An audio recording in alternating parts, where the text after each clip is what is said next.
కానీ అది మామూలు పుస్తకాలకు ఆధ్యాత్మిక గ్రంథాలకు ఎంతో తేడా ఉంటుంది. ఆధ్యాత్మిక ఇవి ఒక భగవద్గీత ఉన్నది అంటే అట్లాగే స్వామీజీ మహారాజు రాసిన పుస్తకాలు కానీ, దాతాదయాలు రాసిన పుస్తకాలు కానీ, హుజూర్ మహారాజు రాసిన పుస్తకాలు కానీ శాస్త్రపత్రం ఎందుకున్నది? దిగాల దేవుని ఇంట్లో పూజా గదిలో పెట్టుకుని మనం ఎందుకు పూజ చేస్తున్నామంటే వాళ్ళు సాధనా స్థితిలో ఉండి రాసినారు కాబట్టి. ఇందుకు ఉదాహరణ చెప్పేవాడు మహారాజు, ఆంధ్రవ మహారాజు ఒక ఉదాహరణ చెప్పేవాడు. దాతాదయాలు ఒకసారి చదువుతున్న పుస్తకాలు రాస్తున్నాడట. పొద్దున రాసేటప్పుడు పదం సింగ్ అని హుజూరాబాద్ ఆచార్య ఒక ఆయన అక్కడ ఉండేవాడు, మహారాజ్ సేవలో ఉండేవాడు. అయితే పదం సింగ్ చాయ్ లావ్ అన్నాడు. సరే ఆయన టీ చేసుకొని వచ్చేసరికి నాకు చాలా సీరియస్గా రాసుకుంటున్నాడు పుస్తకాలు. మహారాజ్ అదే పని రాయడము, బోధ చేయడము, సత్సంగాలు చేయడము, సాధనాన్ని నేర్పించడం ఇవే చేస్తుండేవాడు కనుక చేస్తుండేవాడు కనుక పుస్తకం రాసుకుంటున్నాడు. హుజూర్ చాయ్ లాయా అన్నాడు ఆయన. అంటే ఈయన అందులో నిమగ్నం వైపు రాస్తున్నాడు కాబట్టి చూసుకోలేదు, వినిపించలేదు, బాహ్య చెవులు వినిపించలేదు. ఆయన సాధనా స్థితిలో ఉన్నాడు, అంతర్ముఖుడు అయి ఉన్నాడు. ఆయన ధ్యానం ఇంకెక్కడో ఉంది. ఆ రాసేవాడు ఇంకెవరో ఉంటారు అంతర్ముఖంగా. లోపల చేసే భగవంతుడి ధార వస్తున్నది, శక్తి వస్తూ ఉన్నది. ఆ శక్తిలో నిమగ్నమై ఉన్నాడు, ఆనందంలో తన్మయమై ఉన్నాడు, ఆ స్థితిలో రాస్తున్నాడు. చూడలేదు 2 సార్లు 3 సార్లు చెప్పేసరికి 3వ సారి వినిపించుకున్నాడు. హుజూర్ చాయ్ అంటే ఇట్లా కళ్ళెత్తి చూసినట్టు కళ్ళలోంచి తేజస్సు అత్యద్భుతమైన ప్రకాశం కళ్ళలో నుంచి వస్తున్నది, దాతాదయాలి కళ్ళ నుంచి. అది చూసి నాకు తట్టుకోలేకపోయింది. ఆ పదం సింగ్ చేతిలో ఉన్న టీకా పొలికిపోయింది, కింద పడిపోయింది. అంటే చెప్పేది ఏంటంటే కబీర్ సాహెబ్ కానీ, స్వామీజీ మహారాజ్ కానీ, ఈ సంత మహాత్ములు రాసిన పుస్తకాలు ఆధ్యాత్మిక గ్రంథాలకు ఎందుకంత పవిత్రత, ఎందుకంత శాశ్వతత్వం ఉంటుంది. ఇవాళ మనం వాటిని మళ్ళీ మళ్ళీ చదువుకుంటున్నాం, లేదా వాటిని స్తోత్రాలుగా చేసుకుంటున్నాం, శబ్దులు వాడుకుంటున్నాం. ఎందుకంటే వాటి సాధనా స్థితిలో ఉండి చేసిన వారు కాబట్టి. అందు గురించి మహారాజు 3:30కి లేవమనేవాడు. 3:30, 3 మధ్యలో. ఎందుకంటే అది అమృత వేళ. ఆ సమయము 3 నుంచి 6 మధ్యలో కూర్చొని సాధన చేసుకోమనేవాడు. సాధన చేసుకుంటే హృదయం మన మనసు పవిత్రమైపోతుంది. పవిత్రమైన మనసు ఉన్నప్పుడే ఏదైనా ధ్యానం సిద్ధిస్తుంది. ఏదైనా మనసు లోపల కల్మషాలు ఏదైనా ఉంటే అవన్నీ కడుపుపోతుంది. సాయంత్రం చేయాలి, పొద్దున చేయాలి, 2 పూటలు సాధన చేసుకోమని మనకు ఉపదేశం ఇచ్చేవాడు. గురువులు వాళ్ళ ప్రవర్తన ద్వారా నేర్పుతుంటారు. తమ ప్రవర్తన ద్వారా, తమ నిజ జీవితంలో జరిగిన సంఘటనల ద్వారా మనకు జ్ఞానోదయం కలిగిస్తుంటారు సద్గురువులు. అటువంటి సద్గురువు మహారాజు. అటువంటి మహారాజు మనకు అడుగడుగున మనకు ఎన్నో రకాల సహాయాలు సలహాలు చేసి జ్ఞానోదయం మనకు సాధన ముఖ్యంగా నామదానం ఇచ్చేసి వదిలించుకోవడం కాదు, సాధన చేయించి ఎక్కడి దాకా వచ్చింది, సాధనలో మనకు ఎటువంటి ఆటంకాలు కలుగుతున్నాయి, ఎటువంటి మనకు చేయలేక ఆగిపోయిన స్థితి లోపల ఏ నేరం వల్ల, ఏ తప్పు వల్ల, మనం ఏ ఆలోచనలో లోపం వల్ల నీ సాధన ఆగిపోయింది, ఇవన్నీ చెప్పేవాడు. వచ్చి అడగడం మనం అడగడం కాదు, తను కూడా అడిగేవాడు. తనే అడిగేవాడు. మళ్ళీ మనకు కూడా దానికి తోచిన, దానికి అనువైన సరైనటువంటి సలహా చెప్పేవాడు ఆ గురువు. ఉదాహరణకు ఇక్కడ నుంచో ఏదైనా ఫంక్షన్ అయితే సామాన్ తెచ్చుకుంటాం, పెద్ద పెద్ద గిన్నెలు అండాలు ఏమేమో తెస్తారో వాటిని శుభ్రం చేసి ఇస్తేనే వాడు తీసుకుంటాడు. మనం తెచ్చుకున్నప్పుడు క్లీన్గా తెచ్చుకున్నప్పుడు ఇచ్చేటప్పుడు కూడా దాంట్లో ఎంగిల్ బాసాన్ని ఇస్తే ఎవరు తీసుకోరు, వాటిని శుభ్రం చేసి తీసుకురా అంటారు. అట్లాగే భగవంతుడు మనకు ఈ శరీరాన్ని ఇచ్చినప్పుడు ఎంత పవిత్రంగా మనసు కానీ శరీరం కానీ ఎంత పవిత్రంగా ఇచ్చినో మనం కూడా వెళ్ళిపోయే రోజు జీని చెదరియా కబీర్ సాహెబ్ అంటాడు. వెళ్ళిపోయే రోజు అంతే పవిత్రంగా అప్పచెప్పాలి, లేకపోతే దేవతల శాపం వస్తుంది. ఎందుకంటే వాళ్ళ రక్షణ, వాళ్ళు మనం రక్షిస్తున్నారు కనుక మనము వాళ్ళని కృతజ్ఞత చెప్పడం మన ధర్మం. అదేవిధంగా ఈ మనసు శుభ్రమైన కొద్దిగా కానీ సాధన కుదరదు. సాధన అయితే కానీ అంతర్ముఖంగా మనం పోలేము. అంతకంటే ముందు బయట ప్రపంచం చాలా ఆలోచనలు ఉంటాయి, మనం బయట గురించే ఆలోచిస్తుంటాం. వీటిని ఎప్పుడైతే సాధన కుదిరి అంతర్ముఖంగా జ్యోతిర్లింగ దర్శనం జరుగుతుందో, భూమధ్య స్థానంలో దాటిన తర్వాత అప్పుడు మనసు పవిత్రమైన తర్వాత ఈ శరీరం మీద మనకు వ్యామోహం తగ్గుతుంది, ఇంద్రియాల మీద వ్యామోహం తగ్గుతుంది. అంతకంటే ముందు మనకు అన్నిటి మీద మమకారం ఉంటుంది. ఎప్పుడైతే అంతర్ముఖంగా మనసు లగ్నం అయిపోతుందో అప్పుడు మంచి తిండి తినాలనిపించదు, మంచి బట్టలు కట్టుకోవాలనిపించదు. మనసు అంతర్ముఖంగా లోపల దొరికే ఆనందమే సరిపోతుంది. ఆ తన్మయత్వ స్థితి వస్తుంది మనిషికి. ఆ స్థితిని సంపాదించుకోవాలని చెప్పేవాడు, ఆ స్థితిని మనము సంపాదించుకోవాలని చెప్పేవాడు. అంత్యస్థితిలో చనిపోయే సమయంలో మన మనసులోకి ఏ ఆలోచన రాకూడదు. అది జరగాలంటే మొదటి నుంచి జీవితం అంతా ఇవన్నీ జరుగుతుండాలి. స్వరూప ధ్యానము, స్మరణ, నామస్మరణ ఇవన్నీ జరుగుతుండాలి. ఇవన్నీ కాకుండా ప్రపంచం పట్లనే మన మనసు నిమగ్నమై ఉంటే దాని చివరి సమయంలో కూడా ఇవే ఆలోచనలు వస్తున్నాయి. ఉదాహరణలు చెప్పేవాడు. దౌలతాబాద్ బాలకృష్ణ అని ఉండేవాడు, పెద్ద అయినాక ఆయన ఇంట్లో దొంగలు పడ్డారట. ఆయన చేస్తుంటే సాధన చేస్తుంటే అంత్య సమయంలో చివరికి ఆయనకు రోజుల దగ్గరికి వచ్చినప్పుడు చివరిలో దొంగలు పడ్డప్పుడు బ్యాటరీ లైట్ లాంటిది ఏదో వేసుకున్నారు, చూసుకున్నారు. అది ఆ ఉదాహరణ చెప్పేవాడు. ఆయన అంత్య సమయంలో ఏమన్నట్టు మనమాట మీరు సరే దొంగలు పడ్డారా, అవో బ్యాటరీ వేస్తున్నారు, లైట్లు వస్తున్నాయి అని అన్నట్టు. నిజానికి అది కాదు, ఆయన లోపలనే ఆ దర్శనం అవుతుంది, లోపల అంత్య సమయంలో దర్శనం అయింది. కానీ ఈ మనసు అనేది ఇటు ప్రపంచం వైపు తిరిగింది కనుక ఇంకా ఆయనకు మళ్ళీ రావాలి, మళ్ళీ అనుభవించాలి, ఇవన్నీ చేయాలి. అందుకనే జీవితం అంతా సత్యసంధులమై ఉండాలని, హక్కులకి న్యాయార్జన ధర్మార్జన జరగాలని మహారాజు మనం బోధించేవాడు. తన బాయిజుపత్ దగ్గర, పరందేవి దగ్గర, తాతాదేవి దగ్గర తను నేర్చుకున్న విషయాలన్నీ మనకు బోధ చేసేవారు. ఉదాహరణకు తన సత్సంగంలో కూడా అనేక విషయాలు చెప్పేవారు. ఒక ఉదాహరణ ఏంటంటే, సోక్రటిస్ అని ఒక తత్వవేత్త ఉండేవాడు, తత్వవేత్త సోక్రటిస్. ఆ సోక్రటిస్ వచ్చిన వాళ్ళకు మంచి మాటలు చెప్పేవాడు, సత్సంగం చేసేవాడు. కానీ ఆయన భార్య మాటకు ఆయన 100 తిట్లు తిట్టేది. ఎప్పుడు ఇంట్లోనే జగడాలు పెట్టుకునేది, కొట్లాడుతుంటే. అయితే వచ్చిన భక్తులు కొంతమంది కూర్చుంటారు, సత్సంగీలు కూర్చుంటారు. మళ్ళీ అడుగుతారు, అందరు వెళ్ళిపోయిన తర్వాత ఒక ఆయన ఉండి అడుగుతాడు, మహారాజ్ ఏంటి నువ్వు మాకు ఇన్ని మంచి విషయాలు చెప్తున్నావు, మరి నీకు ఇట్లా ఎందుకున్నది, నీకు అంత గయ్యాలి భార్య నీకు ఎట్లా దొరికింది, ఎందుకు ఇట్లా నేను సతాయిస్తున్నది అంటే ఆయన అంటాడు, నీకు విషయం చెప్పాలన్నా చూపెట్టాలన్నా అంటే చూపిస్తే మరీ మంచిదా, చెప్పడం కంటే చూపిస్తూ ఎందుకు అది జరుగుతున్నదో నాకు తెలియాలి కదా మహారాజు అంటాడు. అనేసరికి సరే అని ఆయన నెత్తి మీద ఈ చేయి పెడతాడు. ఆ అడిగిన భక్తులు నెత్తి మీద చేయి పెట్టి కళ్ళు మూసుకొని నీకు తెలిసిపోతుంది అంట. కళ్ళు మూసుకున్న తర్వాత ఆయనకు ఒక దృశ్యం కనిపిస్తుంది, ఆ భక్తులకు ఒక దృశ్యం కనిపిస్తుంది. ఏంటి, కొన్ని అనేకమైనటువంటి ఆవులు వచ్చినాయి. ప్రతి ఆవు వీపు మీద ఇంత కూడా ఇది గాయం ఉన్నది, గుడ్డు గాయం. ఆ గాయం నుంచి రక్తం కారుతున్నది. ఆ రక్తం కారుతుంటే ఆ ఒక్కొక్క గాయం మీద, ఒక్కొక్క ఆవు మీద ఒక్కొక్క కాకి ఆ గాయాన్ని పొడుస్తున్నది. ఆ పొడుస్తుంటే ఆ నొప్పి భరించలేక ఆవు ఇంకా అరుస్తున్నది, ఇంకా బాధపడుతున్నది. ఏం చేయడానికి దానికి ఏం లేదు, చేయడానికి లేదు, నడుస్తున్నది. అవి ఆవులన్నీ నడుస్తున్నాయి, అన్నీ ఏడుస్తున్నాయి, బాధపడు.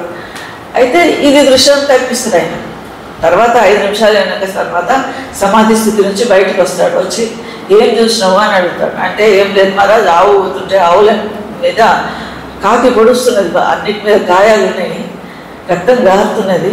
ఆ గాయాల మీదనే, ఆ ముట్ల మీదనే కాకి పొడుస్తున్నది, కాకులు. అప్పుడు అవి ఏడుస్తున్నాయి. చూసినావు కదా, పోయిన జన్మలో నేను ఆ కాకి, ఆ ఆవు నా భార్య, అప్పుడు నేను పొడిచి ఆమెను సతాయించిన కాబట్టి ఇప్పుడు నన్ను ఆమె సతాయిస్తున్నది అని ఉదాహరణ ద్వారా ఆ శిష్యుడికి బోధిస్తాడు. ఆ ఉదంతం మనకు మహారాజు చెప్పేవాడు, ఎప్పుడు చెప్పేవాడు. ఇది కాక ఇంకొకటి జుడువా బచ్చా అని చెప్పేవాడు, కవల పిల్లల గురించి చెప్పేవాడు. ఒక తల్లికి కవల పిల్లలు పుడతారు. కవల పిల్లలు పుడితే అక్కడి నుంచి ఒక జ్యోతిష్యుడు పోతుంటాడు, వాళ్ళు ఎవరు మాట్లాడిస్తారు, పిల్లల కుండల్ని వేయమని పిలుస్తారు, ఆహ్వానం చేస్తారు. ఆయన వస్తాడు, వచ్చి చూస్తాడు, పిల్లలని చూస్తాడు, జాతకం చూస్తాడు, చూసి చెప్తాడు కదా, అమ్మ ఈ ఒక పిల్లగానికి చేయి పెట్టి చూపిస్తాడు. ఈయనకి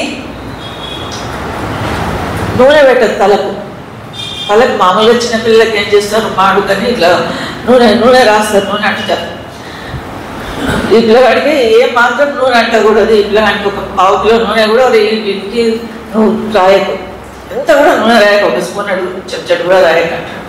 ఇంకో పిల్లగాడిని చూపించి వీడు ఏమి ఇచ్చినా తీసుకోమని ఇంకో పిల్లగాడిని చూపిస్తాడు. సరే ఆయన చెప్తాడు, వెళ్ళిపోతాడు. తర్వాత చుట్టుపక్కల వాళ్ళు కానీ కుటుంబంలో పెద్దవాళ్ళు ఉంటారు, చుట్టుపక్కల వాళ్ళు ఉంటారు. అంటే మహాత్ములు సాధువులు ఎట్లా చెప్తారు, పిల్లవాడికి మాడు గుంజదా అది ఇదే అని చెప్పేసరికి ఆ నూనె అంట వద్దన్న పిల్లగానికి ఏం చేస్తుంది, రోజంతా కొంచెం నూనె అంటుంది. ఎంతవరకు ఒక 1/2 కిలో నూనె అయిపోతుంది. ఆ తర్వాత పిల్లవాడు చనిపోయేసరికి ఆమెకు జ్ఞానం అయిపోతుందా, ఏ బయట చెప్పిన మాట నిజమైంది కదా, కనీసం ఉన్నోడన్నా కాపాడుకుంటా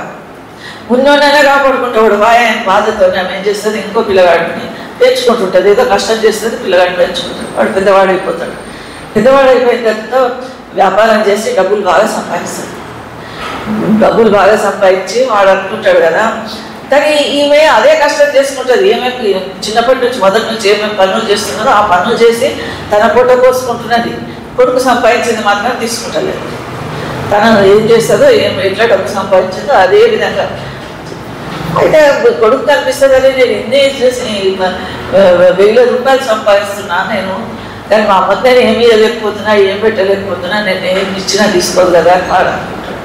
అట్లా కొంతకాలం పోయిన తర్వాత ఏం చేస్తాడు, ఇట్లయితే మేలుకున్నప్పుడు అయితే ఏమీ తీసుకుంటలేదని నిద్రపోతుంది. నిద్రపోయినప్పుడు ఒక మంచిది పెద్దది హారం చేయించుకొస్తాడు. కంసాలి దగ్గరికి వెళ్ళి మంచిది బంగారంతో హారం చేసుకొచ్చి మా అమ్మకి ఇస్తాను, అనేది ఎట్లనని వాళ్ళు ఇస్తా అంటాడు. అనుకొని మామూలుగా మేలుకున్నప్పుడు అయితే జాగ్రత్త అవస్థలు ఉన్నప్పుడు ఆమె తీసుకోదు, పడుకుంటుంది. నిద్రపోయినప్పుడు అది తీసుకుపోయి ఆమె మెడలేసేస్తాడు. ఆ తల్లి చనిపోతుంది. అంటే ఎవరెవరి దగ్గర నుంచి తీసుకునేది ఉన్నదో వాళ్ళ దగ్గర నుంచి తీసుకుంటేందుకు వస్తాము, ఎవరెవరికి ఇచ్చేది ఉన్నదో వాళ్ళకి ఇచ్చేటందుకు వస్తాం మనం. కొందరికి ఇవ్వబుద్ధి అవుతుంది, కొందరికి ఇవ్వబుద్ధి కాదు. కొందరు ఎవరైనా ఏదైనా మనకి ఇస్తే తీసుకోబుద్ధి అవుతుంది, ఇంకా కొందరు ఇస్తే తీసుకోబుద్ధి కాదు. ఎందుకు అంటే అది పూర్వజన్మలో కానీ ఈ జన్మలో కానీ ఇచ్చిపుచ్చుకుంటున్న వ్యవహారం మనకు కొంతమందికి. ఎందుకు అంటే ఇట్లా జరుగుతున్నాయి అంటే కారణం గత జన్మది, ఈ జన్మది ప్రాప్తం ఉంటేనే అందుతాయి. ఎవరికైనా ఏదైనా ఇవ్వాలనిపిస్తుంది, తీసుకోవాలనిపిస్తుంది. అందుకనే దీని పట్ల చాలా జాగ్రత్తగా ఉండాలి అని ఒక ఉదాహరణ చెప్పేవాడు. ఇంకొక ఉదాహరణ, మన మనసు పవిత్రంగా ఉండాలి. ఇందులో ఎటువంటి చెడు ఆలోచనలు, చెడు ఖ్యాలాలు రాకూడదు. వ్యభిచారము, తాగుడు, మద్యపానము, వ్యభిచారము, దొంగతనము, ఇటువంటి అలవాట్లన్నీ అసలు సత్సంగీల దగ్గరికి రాకూడదు. ముఖ్యంగా జూదమా, అబద్ధాలు మాట్లాడడం, అసలు చెప్పేలా పనాలి, అబద్ధాలు అవసరం ఉన్నా చెప్పైనా అబద్ధాలు మాట్లాడడం, ఇవన్నీ ముందుగా పక్కకు పంపించేస్తేనే సాధన కుదురుతుంది, సత్సంగం అలవడుతుంది, గురువు అనేది ఎంతో తెలుస్తుంది.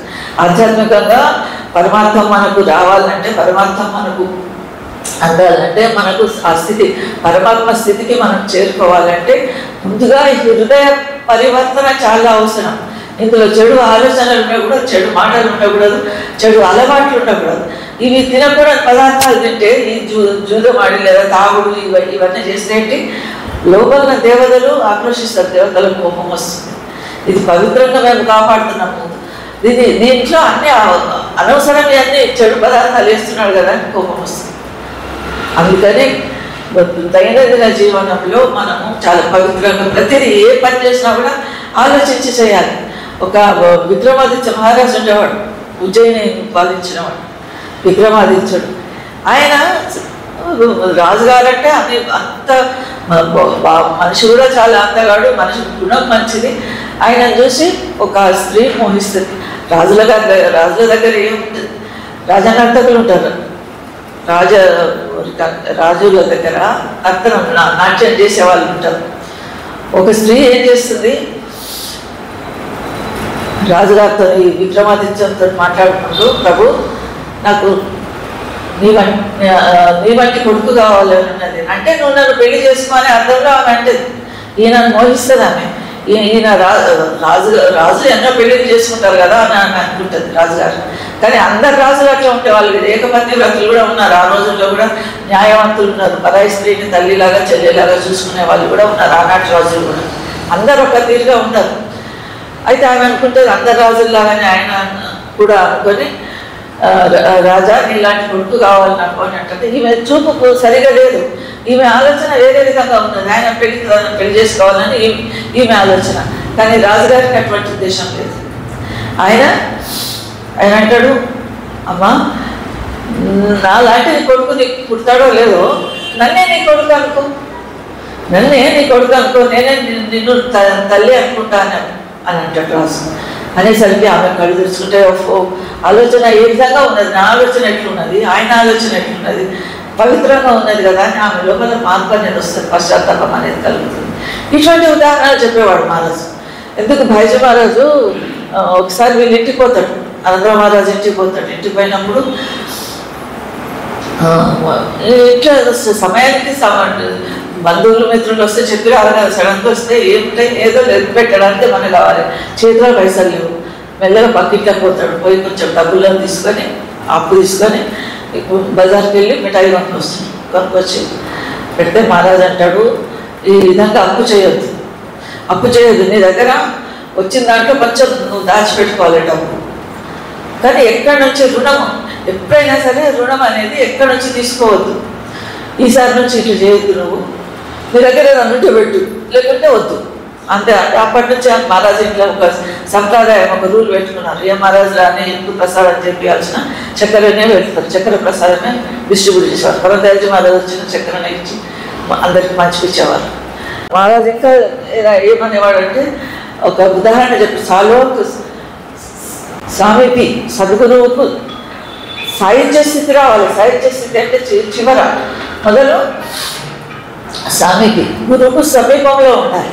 స్వామికి తర్వాత సాలోకి, ఆ లోక గురువు ఏదైతే నీకు లోపల ఉపదేశిస్తున్నాడో అది కాదు. తర్వాత ఆ రూపంగా మనం కలిసిపోయే స్థితి రావాలి, సారూపి. ఆ తర్వాత 4వ స్థితి సాయుధ్య స్థితి వచ్చినప్పుడు బయట ఆలోచనలు ఏం రావద్దు, ఇతరుల ఆలోచనలు ఏం రావద్దు. పరమదేవజీ మహారాజు దగ్గర మామచంద్ అని ఆయనకు చుట్టాలు అవుతాడు, భక్తుడు చుట్టాలు అవుతాడు. ఆయన మామచంద్ అని ఆయన క్యాన్సర్తో బాధపడుతుంటే కొంతమంది వెళ్తారు. వెళ్ళి మహారాజు ఆయన బాధపడుతున్నాడు, ఆయన తగ్గాలని ఏదైనా ప్రసాదం చేసి సంకల్పం చేయంటే, మా న్యాయచేత ఆయన మళ్ళీ జన్మ ఎత్తడం నాకు ఇష్టం లేదు, అనుభవించని, ఇది అనుభవిస్తే కరాయించిపోతుంది, ఇది నశించిపోతుంది, ఇది ఇంకా లేదంటే ఇది అనుభవించడానికి ఆయన మళ్ళీ రావాల్సి వస్తుంది, మళ్ళీ జన్మెత్తవలసి వస్తుంది. అందుకని తర్వాత ఆయన కూడా మామచంద్ కూడా ఎవరు అడుగుతారు,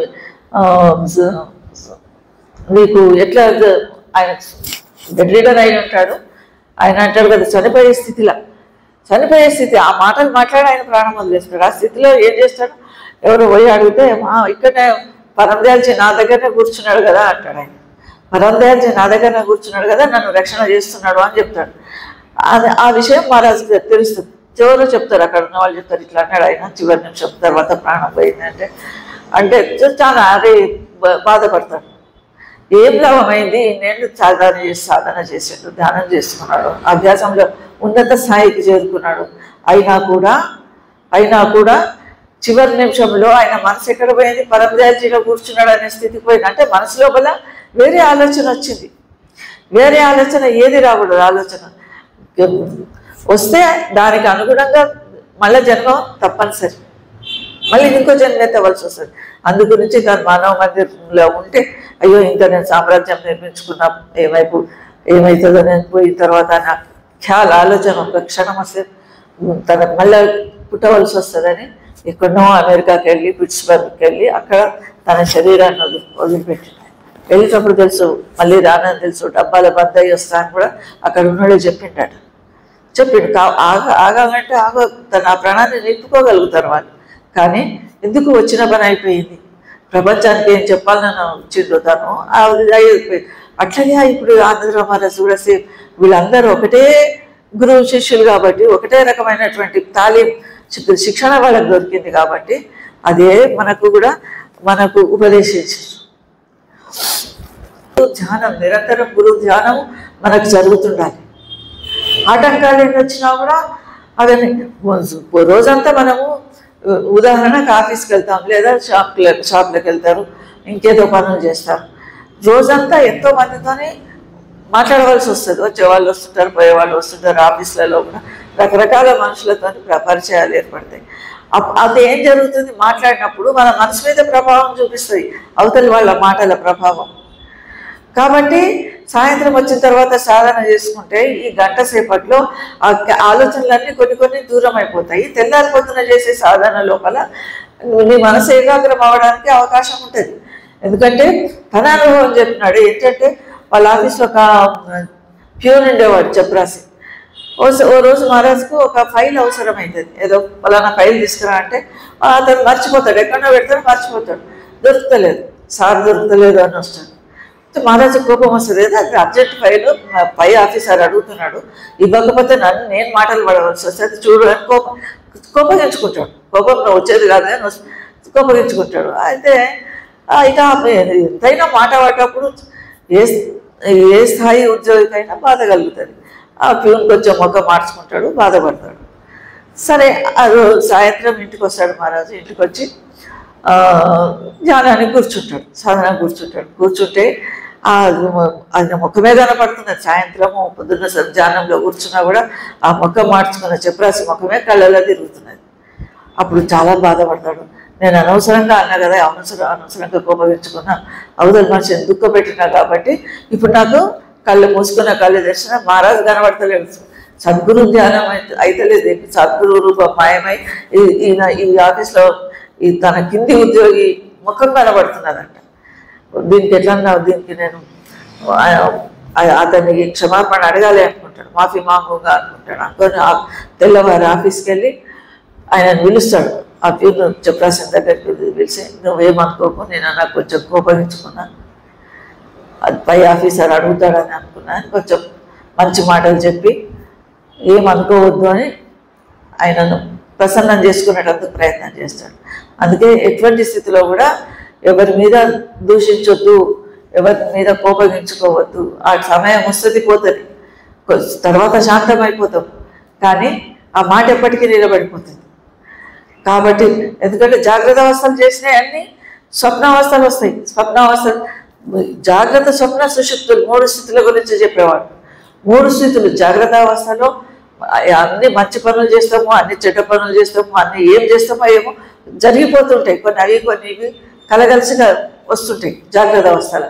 స్వప్నావస్థలో మొదటిదేమో శరీర స్థితి, స్వప్నావస్థ కళలో మనస్సు స్థితి. అప్పుడు శరీరం కదలదు కానీ మనస్సు పనిచేస్తుంటుంది. స్వప్నావస్థలో కూడా మనసు పనిచేస్తుంటుంది. ఆ మనస్సుకు దీనికి తగినటువంటి ఆ రూపాలు, ఆకృతులు ఏర్పరచుకొని ఆ స్వప్న స్థితిలో దర్శనమిస్తుంటాయి. అందుకని జాగ్రత్త, స్వప్న, సుషుప్తి స్థితిలోకి వస్తే, కారణ స్థితిలోకి వస్తే ఇవి పనిచేయం, నిలకడ నిశ్చలంగా అవుతుంది. స్వప్న స్థితిలో నిశ్చలం ఉంటుంది, తర్వాత కొంత జాగ్రత్త స్థితిలో ఉన్న చలనం కూడా ఉంటుంది. అందుకని జాగ్రత్త స్థితిలో మనము ఎటువంటి చెడు ఆలోచనలు రానియద్దు, చెడు మాటలు మాట్లాడకూడదు, చెడు అలవాట్ల దగ్గరికి పోకూడదని పదే మనకు బోధ చేసేవాడు మహారాజు. ఆ ఊర్ధ్వ సాధన లోపల ఎప్పుడైతే మనకు జ్యోతి నిరంజన దర్శనం జరుగుతుందో, ప్రకాశ దర్శనం, శబ్ద దర్శనం, శబ్ద శ్రవణం జరుగుతుందో, అప్పుడు కానీ ఈ సురతు ఉన్నత స్థాయికి పై ఊర్ధ్వముఖంగా పైకి ప్రయాణం చేస్తుంది. అది ఈ సుషుమ్న నాడి ద్వారా చైతన్య శక్తి ధార పై నుంచి దిగి వస్తుంటుంది. శిఖాస్థానం మధ్య నుంచి చైతన్య శక్తి ధార దిగి వచ్చింది. అది భూమధ్య స్థానంలో ఆగిపోయింది. అక్కడి నుంచే ఈ మనసుకు, శరీరంలోని ఇంద్రియాలకు, 10 ఇంద్రియాలకు, శరీరం మొత్తానికి కావాల్సిన శక్తి వస్తున్నది. దీనిని ఉల్టో అనేవాడు. ఎంతసేపు ఉల్టో అంటే ఉల్టా మార్గం, ఇది ఊర్ధ్వముఖ ప్రయాణము. దీనిని మళ్ళీ ఏ స్టాప్ల నుంచి దిగి వచ్చిందో సురత్, ఆ స్థానాలను అధిరోహించుకుంటూ పైకి ప్రయాణం చేయాలి. ఏ ఇంటి నుంచి వచ్చినామో ఆ పరంధామ స్థానానికి, ఆ స్థానం లోపల దీనిని చేర్చాలి. అది స్వామి స్థానం. పరమాత్మ స్థానం, భగవంతుని స్థానం, ఆ భగవంతుని స్థానానికి చేర్చుకోవాలి. ఇది చేరాలంటే ఏంది, మొదటి ఈ వ్యామోహాలు తగ్గించుకోవాలి ఒకటి. ఇంకొకటి విషయ వికారాల పట్ల మన మనసు దూరం కావాలి. ఇటు విషయం సే జోభే ఉదాస పరమార్థం కోరే వారికి ఈ విషయ వాసనలు, కోరికలు, మమకారాలు, వ్యామోహాలు ఇవన్నీ తగ్గించుకుంటారు మెల్లమెల్లగా మెల్లమెల్లగా. ఒక్కటే రోజు అన్నీ పోవు. ధన కనక వస్తు వాహనాదులు అంటారు. ధనము, వస్తువులు, ఖరీదైన వస్తువులు, బ్యాంక్ బ్యాలెన్స్, లక్షల కోట్ల డబ్బు కావాలనుకుంటారు. వస్తువులు, ఖరీదైన వస్తువులు, వాళ్ళ దగ్గర BMW కారు ఉంది, నాకు కూడా కావాలి అనే ఆలోచనలు వస్తాయి. బంగారం, కిలోల కొద్ది బంగారం సంపాదించి పెట్టుకోవాలి. ఎన్నో ఒక 4 ఏళ్ళు 10 ఏళ్ళు ఇండ్లు కొనుక్కోవాలి. లేదా 3-4 తరాల వరకు కూడా పిల్లలు పని చేయకుండా జీవితం గడిపేలాగా ఆస్తులు సంపాదించుకొని పోతారు. ఇదంతా ఎప్పుడు ఆ డబ్బు మీద ఉన్న వ్యామోహంతోనే సంత మహాత్ములకు ఈ వ్యామోహాలు ఏం ఉండవు. అవన్నీ ఉన్నవాళ్ళు సంతులు కాలేరు. ఎవరికైతే వ్యామోహం ఉన్నదో డబ్బు మీద కానీ, పిల్లల మీద కానీ, ఇంకా ఇతర విషయాల మీద కానీ మమకారం తొలగిపోలేదో వాళ్ళు సంతులు కాదు. సంతుల స్థితి చాలా ఉన్నతమైనది. ఎటువంటి ప్రలోభాలకు లొంగరు సంత మహాత్ములు. ఎంతోమంది మహాత్ముల గురించి మహారాజ్ ఉదాహరణ చెప్పేవాడు. తుకారాం గురించి అయితే మరాఠీలో తుకారాం రాసిన అభంగాల గురించి కూడా కొన్ని చదివి చెప్పేవారు, మనకు వినిపించేవారు. తర్వాత విజ్ఞాన వశిష్టాయం అందులో నుంచి కూడా కొన్ని శుభేచ్ఛ, శుభ ఆలోచన వాటి గురించి చెప్పేవాడు. తర్వాత కర్మ ప్రధానం విశ్వకర రాఖ జోజస్కి నహాసు తసుపల్చాక ఎవరెవరు ఎటువంటి పనులు చేస్తారో అటువంటి ఫలితాలను పొందుతారని చెప్పేవాడు. ఒక ప్రొఫెసర్ ఉదాహరణ చెప్పేవాడు. ఒక ప్రొఫెసరు కాలేజ్లో జాబ్ చేస్తున్నాడు, పిల్లలకు పాఠాలు చెప్తాడు, వస్తాడు. కొన్ని రోజుల తర్వాత ఏం చేస్తాడంటే షార్ట్ కట్ దగ్గర దారి చూసుకుంటాడు. లంబాలో రస్తా అని అంటే చుట్టూ తిరిగిపోయేది ఒక దారి ఉండేది. మెయిన్ రోడ్ మీద నుంచి ఒక దారి ఉండేది కాలేజీకి పోవాలంటే. ఇంకొకటి సందులు తిరిగిపోతే తొందరగా చేసుకోవచ్చు. ఒక 15 నిమిషాలు, అర్ధగంట ముందు పోయేవాడు కాలేజీకి. అతను ఏమైంది, 1-2 సార్లు సమయం సరిపోక ఆ షార్ట్ కట్ ద్వారా సందుల నుంచి నడుచుకుంటూ కాలేజీకి పోయాడు. ఈ దారి బాగుంది, టైం కలిసి వస్తున్నదని ఇంకా ప్రతిరోజు అదే దారి నుంచి పోతున్నాడు కాలేజీకి. అక్కడ అదంతా సందుల్లో చిన్న చిన్న గుడిసెలు ఉండేవి, పూరు గుడిసెలు ఉంటాయి. ఈ చేపలు అమ్ముకునే వాళ్ళు, బేస్తవాళ్ళు, వాళ్ళందరూ కొట్లాడుకుంటుండ్రు. ఏమైనా ఇంట్లో ఒకరు కొట్లాడుకున్నాడు, ఒక ఇంటి వాళ్ళు ఇంకొక ఇంటి వాళ్ళతో కొట్లాడుకున్నాడు. ఇవన్నీ ఆ చెవులలో పడేవి ఆ మాటలు. వాళ్ళు నానా తిట్టుకునే వాళ్ళు, అవన్నీ ఈయన చెవుల్లో పడేవి. అట్లా కొంతకాలం గడిచిన తర్వాత ఈయనకు జ్వరం వస్తుంది, విపరీతమైన జ్వరం వస్తుంది. 140 జ్వరం వస్తుంది. వచ్చినప్పుడు తనకు స్పృహ ఉండదు, ఒంటి మీద ఆయనకు స్పృహ ఉండదు.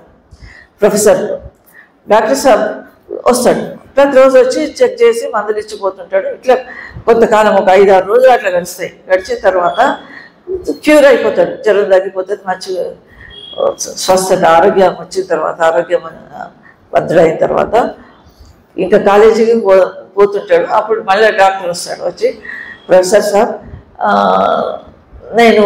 నువ్వు అపస్మారక స్థితిలో ఉన్నావు, నువ్వు కాన్షియస్లో లేవు, ఆ సమయంలో నీకు ఇట్లాంటి మాటలు ఎందుకు వచ్చినాయి అంటాడు. ఏ మాటలు వచ్చినాయి నా నోటి నుంచి అని అంటాడు. అంటే ఆయన చెప్తాడు, చెడ్డ మాటలన్నీ బూతులు మాట్లాడుకుంటున్నారు, లేబర్లు మాట్లాడుకునేది, తిట్లన్నీ నీ నోటి నుంచి వచ్చినాయి. నువ్వు చూస్తే మంచి కుటుంబం ఇది, మంచి చదువు, మంచి ఉద్యోగము, ఇటువంటి నీ నోట ఈ చెడ్డ మాటలు ఎందుకు వచ్చినాయి నాకు అర్థమైతలేదు అంటే అప్పుడు ఆయనకు అర్థమైంది. ఎందుకంటే ప్రతిరోజు దగ్గర దారి అని ఆ షార్ట్ కట్ రోడ్లో పోయినందుకు, సందులలో నుంచి పోయినందుకు వాళ్ళు మాట్లాడుకునే మాటలు ఈయన మనసు లోపల నిక్షిప్తం అయిపోయినాయి, ఈయన మేధల లోపల ఉండిపోయినాయి. అవి తనకు శరీరం మీద ఉన్న మంచిగా కాన్షియస్గా ఉన్నప్పుడు ఏం పర్వాలేదు. ఎప్పుడైతే శరీరం మీద ధ్యాస పోతే అపస్మారక స్థితిలో ఉన్నప్పుడు అనుకోకుండా నోటి నుంచి ఆ మాటలు వచ్చేస్తున్నాయి. ఈ ఉదాహరణ ఎందుకు చెప్పేవాడంటే, ఇప్పుడు సత్సంగాలు వింటాం, పెద్ద పెద్ద సత్సంగాలు వింటాం, మహారాజు సత్సంగాలు వింటాము, మంచి మాటలు వింటాము, రామాయణ కథలు వింటాము. ఇవన్నీ విన్నప్పుడు కొన్నిసార్లు అర్థమైనా కాకపోయినా కూడా మన మేధస్సు లోపల అవి నిక్షిప్తం అవుతాయి, మన మనసు లోపల ఉండిపోతాయి. అవి ఏదో ఒకనాటికి అంకురిస్తాయి. ఉదాహరణకు మనం నిన్న చూసిన ఈ వేముల మార్కండేయ హన్మకొండ మార్కండేయకు పరంధాల్జీ మహారాజ్ సత్సంగాలు వస్తే అప్పుడు పోయేవాడంట. మహారాజ్ ఉన్న జమానాలో మహారాజ్ సత్సంగాలు విన్నాడు, కానీ అప్పుడు అర్థమయ్యేది కాదు. తర్వాత 95లో కరీంనగర్ పోయిండట. కరీంనగర్ గురు పూర్ణిమకు పోతే అక్కడ మన సత్సంగ సుధాలు అమ్ముతున్నారు, చూసిండు. అది చూసి ఒక పుస్తకాలు తీసుకొని పోయిండట, చదువుకున్నాడు. చదివినప్పుడు ఆయన కనిపించింది, పరంధాల్జీ మహారాజ్ సత్సంగంలో ఇవే మాటలు చెప్పేవాడు కదా, ఇవే మాటలు చెప్పేవాడు కదా అన్న విషయం ఎట్లా ఉన్నది మైండ్ లోపల. మహారాజ్ చెప్పిన వచనాలు ఉండిపోయినాయి మైండ్ లోపల. అవి ఇవాళ తెలుగులో కనపడేసరికి అవి టాలీ అయిపోయినాయి. నేను విన్న ఇవే మాటలు కదా, వాటి అర్థం ఇదా అని అర్థం చేసుకొని అప్పటి నుంచి తెలుగు పుస్తకాలంటే అతనికి విపరీతమైన ఇష్టం ఏర్పడ్డది. పుస్తకాలన్నీ తీసుకుంటాడు, చదువుతాడు. ఆ పుస్తకాలు ఒక స్టాల్ పెట్టుకొని హన్మకొండలో ఇప్పుడు వసంత పంచమికి కానీ వేరే సత్సంగంలో కానీ అమ్ముతుంటాడు. పుస్తకాలన్నీ తీసుకెళ్ళి అందరికీ డిస్ట్రిబ్యూట్ చేస్తుంటాడు. మా దగ్గర రాధాస్వామి సాహిత్యం మా దగ్గర ఉన్నదని బోర్డు కూడా పెట్టుకున్నాడు వాళ్ళ షాప్లో. ఆ విధంగా అంటే చెప్పేది ఏంటంటే మనసు లోపల నిక్షిప్తమై ఉంటాయి. అది ఆ క్షణాన మనకు పని చేసినా చేయకపోయినా ఏదో ఒక రోజు అవి పనికి వస్తుంటాయి, పని ఉపయోగానికి కూడా వస్తుంటాయి. మాట గురు జ్ఞానమే భవేక్క మహారాజ్ చెప్పేది. గురు జ్ఞానం అంటే గురువు ఎల్లవేళలా 24 గంటలు మనతో ఉండడు. ఇవాళ మహారాజు లేడు, ఆనందరావు మహారాజు లేడు, పరంధాల్జీ లేడు, భాయిజీ మహారాజ్ దగ్గర లేడు. అయినా సరే ఇవాళ మనం ఆ జ్ఞానం శరీరం ఉండదు, కానీ గురువు ఇచ్చిపోయిన జ్ఞానం మనకు ఉన్నది కనుక దానికి అనుగుణంగా మనం నడుచుకొని మన జీవితాలు బాగు చేసుకోవచ్చు. వాటికి అనుగుణంగా దాదాదే 2 పుస్తకాలు రాసిండు. వాటిని చదువుకొని వాటిని మనం నిజ జీవితంలో వాటిని ఆచరణలో పెడితే మన జీవనం బాగుపడుతుంది. లేకుంటే ఎక్కడ ఉంటామో ఏమైపోతుంటామో అనిపిస్తుంది కొన్నిసార్లు. ఎందుకంటే ఈ ప్రపంచము ఆ ప్రపంచం తమ వలలో చిక్కించుకునే ప్రయత్నం చేస్తుంటుంది. సద్గురువు ఏం చేస్తాడు, ఆ ప్రపంచం నుంచి దూరం చేసి పరమాత్మకు దగ్గరగా ఆధ్యాత్మిక స్థితికి దగ్గరగా తీసుకొని ఈ జనన మరణ చక్రం నుంచి మనల్ని అవతల పడేసే ప్రయత్నం సద్గురువు చేస్తుంటాడు. ఆ ప్రయత్నం చేసేయండి మహారాజ్ ఆనందరావు మహారాజ్. మన కష్టాలను తన కష్టాలు అనుకున్నాడు, మన సమస్యలను తన కష్టం అనుకున్నాడు, మనకు బోధ చేసాడు, జ్ఞానబోధ చేసినాడు. తర్వాత పొద్దున సాయంత్రం వినానాగా అనేవాడు. నాగా లేకుండా అంటే బ్రేక్ లేకుండా ఇవాళ ఒకసారి చేసి ఒక పూట చేసి ఇంకోసారి లేకుంటే సరే సరిపోతుంది కదా అని అట్లా అనుకోకుండా బ్రేక్ లేకుండా రోజు ధ్యానం చేసుకోమని చెప్పాము. 3:30 అమృత వేళ, అమృత సమయము. ఆ సమయంలో మనసు ఏకాగ్రం అయిపోతుంది. బయటి శబ్దాలు, బయటి డిస్టర్బెన్సెస్ ఏవి ఉండవు. వేరే వాళ్ళు పక్కింటోళ్ళు ఎదురింటోళ్ళు ఏవో మాట్లాడుకుంటుంటారు, ఇంకెక్కడో జగడాలు జరుగుతుంది. ఇది ఏమి ఉండవు, శాంతంగా ఉంటుంది టైము. ఎందుకంటే అది దేవతల సమయం, బ్రహ్మ ముహూర్తం. పొద్దున 3 నుంచి 6 వరకు బ్రహ్మ ముహూర్తం. ఆ సమయంలో ఏ పని చేసినా కూడా అది సక్సెస్ అవుతుంది, విజయవంతం అవుతుంది, సమర్థం. మన సద్గురువులు అందరూ ఆ సమయంలో లేచి సాధన చేసుకున్నారు కాబట్టి వాళ్ళు ఆ స్థానాన్ని చేరుకున్నారు. శరీరాన్ని పవిత్రంగా ఉంచుకోవాలి. ఎందుకంటే ఈ పంచభూతాలు కానీ తత్వాలు, శబ్ద స్పర్శ రూప రసగంధాలని, తర్వాత దేవతలు ఈ శరీరాన్ని రక్షిస్తున్నారు. దేవతలు ఉన్నారు, పలువురు ఉన్నారు. అందరూ మూలాధారానికి గణేశుడు రక్షణ చేసేది, స్వాధిష్టాన చక్రానికి జలతత్వం, దానికి బ్రహ్మదేవుడు, తర్వాత జఠరాగ్ని విష్ణుదేవుడు, విష్ణు భగవానుడు. భోజన ప్రక్రియ, పాచన ప్రక్రియ జరుగుతుంది ఇక్కడ. హృదయ చక్రం శివుడు అధిష్టాత, వాయుతత్వం, కంఠము ఆకాశ తత్వం, శబ్దజ్ఞానం, శబ్దతత్వం. ఇవన్నీ తత్వాలు పంచభూతాలను ఈ శరీరాన్ని రక్షిస్తున్నాయి కనుక దీనిని పవిత్రంగా ఉంచుకోవాలి. దీంట్లో తినకూడని పదార్థాలు తినడం, అనకూడని మాటలు అనడం, చేయకూడని పనులు చేయడం, ఇవన్నీ చేస్తే దేవతలకు కోపం వస్తుంది, శాపం పెడతాయనే